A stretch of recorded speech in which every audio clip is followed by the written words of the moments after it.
থাকতে পারবে না?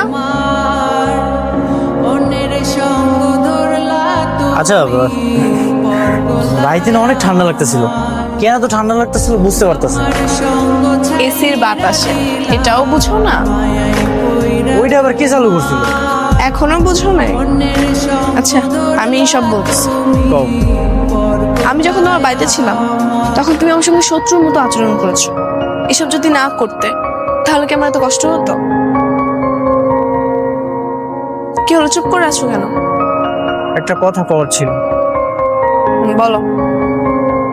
এই জায়গায় আমি আইছিলাম, আমার মা আমারে কইছিল তোমার আমগো বাড়িতে নিয়ে যাওয়ার জন্য, কিন্তু এখন মনে হইতেছে তোমার যদি আমি না নিয়ে যাই আমিও তোমার সাথে থাকতে পারবো না। তো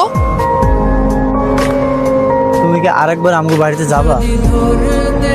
একটা বার তো সুযোগ দেওয়াই যায়।